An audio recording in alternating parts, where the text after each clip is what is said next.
Welcome to the Great Basin Seasonal Outlook for February through May 2025. Currently, we have quite a bit of prescribed fire burning going on across the Great Basin, indicated by the purple dots. We do have some drier area in the south, a couple fires we have up north. So some areas are seeing conditions good for prescribed burnings. Others are clearly still waiting for a little bit more moisture. Over the last 14 days, we've had very limited moisture across the Great Basin. It's been drier. We have had some colder temperatures. However, as you can see, a very little precipitation in most of the Great Basin, and anything we have seen has been well below normal for the time of year. Over the last 30 days, we've seen these cooler temperatures across much of the western U.S., especially over southern and northern areas, quite a bit colder temperatures in Idaho and Wyoming and northern Utah than normal. Our precipitation, even over the last 30 days or longer, has been well below normal, especially over the southern half of the Great Basin.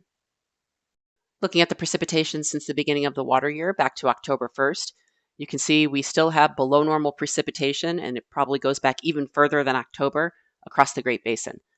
The areas with the biggest deficit are clearly over the southern areas of the Great Basin, but we are still seeing below normal precipitation further north.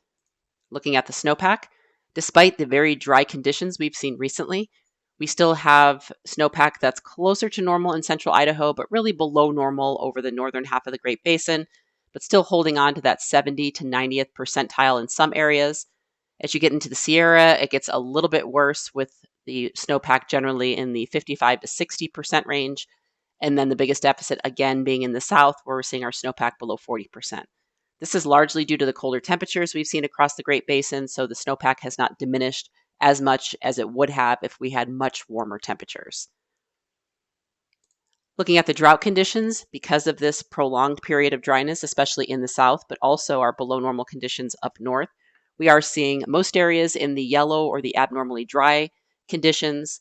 However, we are seeing plenty of moderate drought, and then we even have severe to extreme drought over southern Nevada, parts of the Arizona Strip, and southern Utah, and even up in parts of central Idaho on the Salmon Chalice and over into western Wyoming. Looking at the drought outlook on the right, we'll likely see this drought persist or maybe even intensify in southern areas, but we should see some improvement here over the coming months in the north as we see more precipitation and the storm track become more active. Looking at the EDI, the Evaporative Demand Drought Index, you can see over the last 4 weeks how much that drought has intensified in the southern areas, again, due to the dry conditions and the generally warmer temperatures. Up north, we are not seeing the same conditions, just with the colder temperatures dropping well below freezing at night and staying cool during the day. Looking at our fire seasons here over the last 20 plus years, you can see in the black boxes where we have our above normal seasons. This is for Nevada, but does usually apply to a lot of the lower elevation areas across the Great Basin, and always happening either in areas of no drought or when we're entering or exiting drought. And you can see here on the right, we are definitely heading into those conditions for the 2025 fire season, where we had a period of no drought or very minimal drought, and then now we're starting to see that drought redevelop. Looking at our fuel conditions, 10-hour fuel moisture, everything is generally doing fairly well. We do have some drier patches up north and down south, but still below any criteria that would be overly concerning. 100-hour fuel moisture is definitely dry in southern areas, so that brush in the south is definitely on the drier side for the time of year. So if we did have any fires develop down there, we could see some spread during the daylight hours on windy days. And then 1,000-hour fuel moisture also low in the south, but obviously as you go over the northern half of the Great Basin, not a concern at this time. So now putting everything together as far as what we expect to happen in the future. For the next 7 days, we do have a much more active pattern setting up across the Great Basin finally, with the storm track targeting the northern half of the Great Basin into California and the Pacific Northwest and Northern Rockies. This is the 7-day total precipitation that goes from the very last day of January through the first week of February, and you can see significant amounts of precipitation for California and for up into the Pacific Northwest, also into the Sierra. We could see anywhere above 10 inches of liquid precipitation possible over the next 7 days. We will have some days of higher snow levels, so much of this below 7,000 or 8,000 feet may fall in the form of rainfall, but then snow levels will be lowering. So we will see increases to the snowpack for sure in the higher elevations of the Sierra. And then as you go further north, temperatures not as warm, So we may see some rain initially in parts of lower elevations at times, but mostly a snow event for Idaho and Wyoming. And you can see, again, significant amounts up in those areas as well in the mountains, even dipping down into northern and central Utah, although not quite as much as what we'll see in the Sierra and California, still significant amounts, over 2 inches of total precipitation. You can see southern areas still staying on the dry side, so as with the exception of a few pesky showers, really not seeing much precipitation in the south. Looking at the next 2 weeks, we will hang on to that cooler, wetter weather pattern across the northern half of the Great Basin. So definitely great news since we've been very dry recently. So this should be some good information, or at least good increases to our snowpack.